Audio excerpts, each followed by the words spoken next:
probably know as parents when you lose a child in the middle of a carnival. That's not a good feeling. And all of a sudden they hear my voice over the microphone.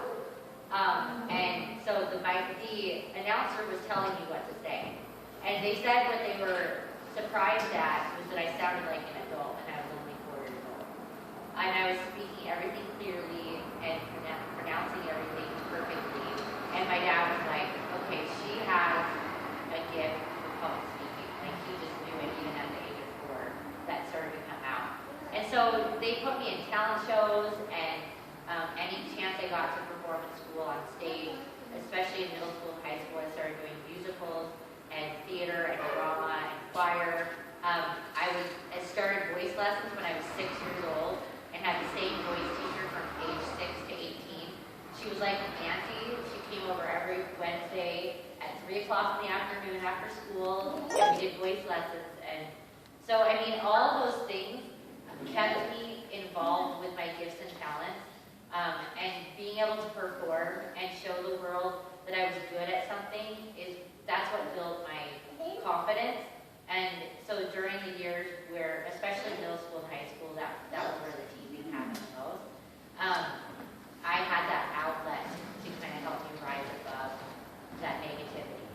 And I also had dreams that started early on in my life. I think I can always say, maybe I couldn't have verbalized this, but early on I felt like I had something to offer and that I was going to do special things with my life. Like, I just felt that early on. And my parents saw that too. And that started to increase as I got older and into my teens.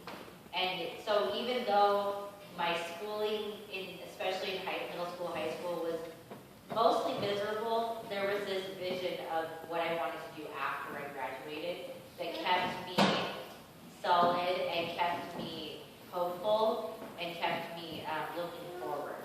And so when I did go off to college, I chose Pacific Lutheran University in Tacoma, Washington, mostly because they had an amazing music program.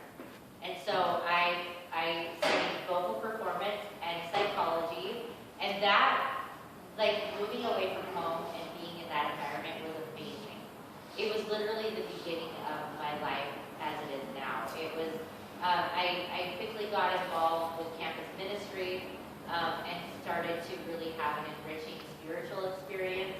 And for the first time, I had a peer group with this campus ministry that didn't look at me as like, oh, you have a disability and we'll let you sit with us at lunch or whatever, like, you know?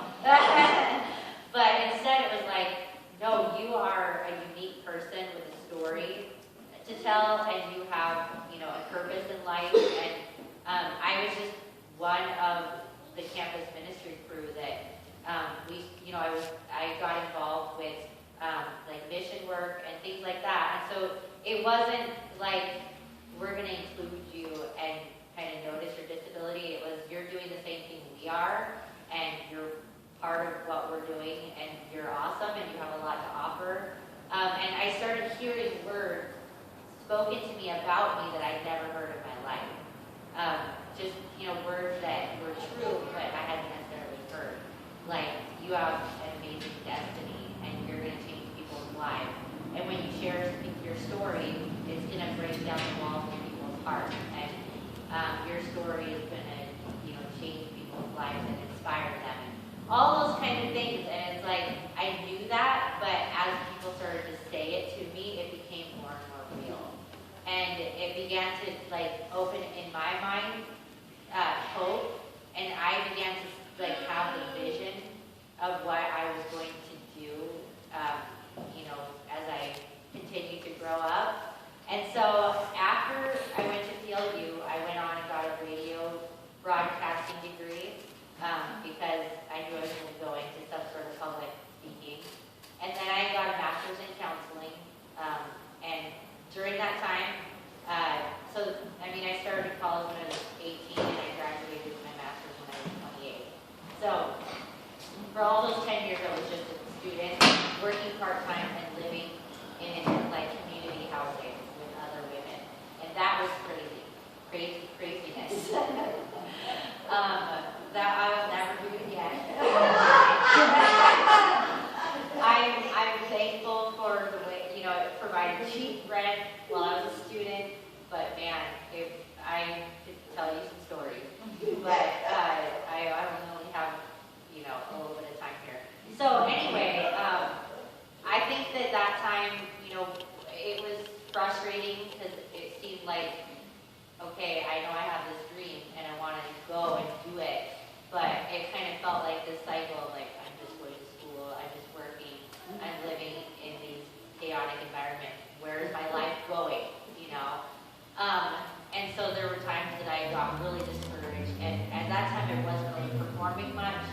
I had auditioned for some theaters in the local Tacoma area and didn't get calls back, or if I did, they would say we can't accommodate you in a wheelchair and things like that. So that season was very discouraging.